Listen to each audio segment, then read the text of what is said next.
Yep, it's just you. I think the appraiser's picking on you. I think it's just on this one transaction. I don't know anybody else that's having appraisal delays. I'm totally kidding you guys. This is an industry-wide problem, and this is the elephant in the room that I wanted to get ahead of the conversation and have a chat about.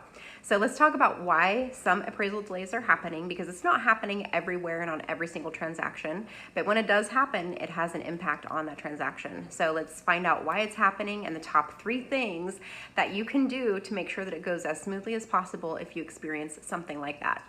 So why is it happening? Because the appraiser's workload has increased by almost 400% overnight, you guys, and that's probably being conservative. They went from an average turn time of 5 to 7 days without a rush, no problem, to where I've heard horror stories out there that it's been taking 4 to 6 weeks for somebody just to get it appraised, which is, honestly, it's ridiculous. If that's happening to you, that means that lender doesn't have the right contacts with the appraisal companies. So it should not be taking that long. So now that we know that the appraiser's workload has completely increased, what are the top 3 things that you can do to get ahead of the game? So number 1 is educate. Have the conversation with your sellers and your buyers. Let them know what current market trend is that appraisers are spread so thin, so there may potentially be delays.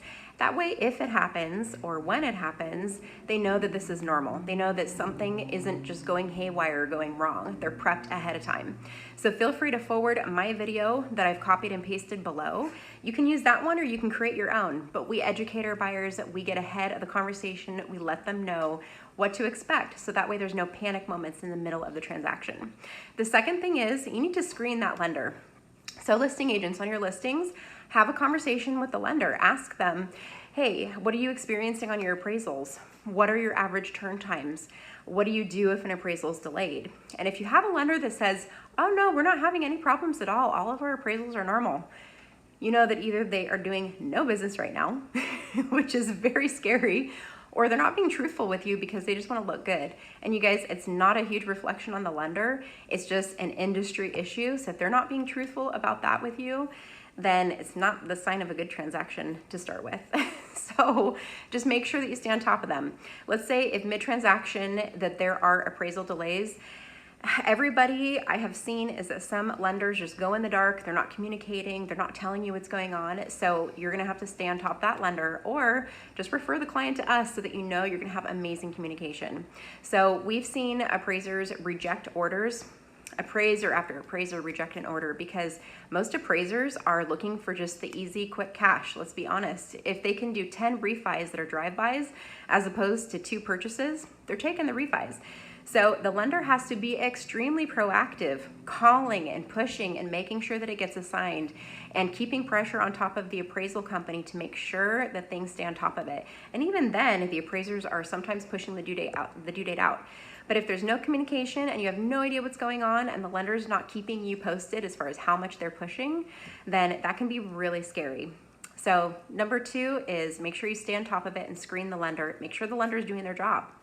So number 3 is throw a little money at it. We have to prepare our buyers, as we do, if you'll see in the video below.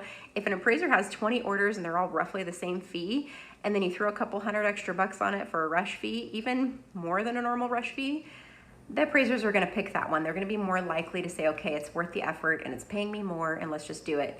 And I am blown away about how many people are not prepping their buyers for the rush fee, so that when it's asked, the buyers are freaking out. They don't want to pay more, and then it just takes longer and longer. No, you guys, this is an industry standard right now. The buyers need to be expected that they're going to have to pay a rush fee if they have deadlines to meet, and to know that everything is being done. So we do prepare our buyers for the rush fee and for the current market, as you see in our video. So those are the top 3 things. I hope everything is going smoothly in your business, you guys. And if you have any questions on how appraisals work or what we do as a lender to make sure that everything goes smoothly in and outside of appraisals, just know we're always here for you guys. Have an amazing weekend, and let us know if we can help you at all this Saturday or Sunday. Bye-bye.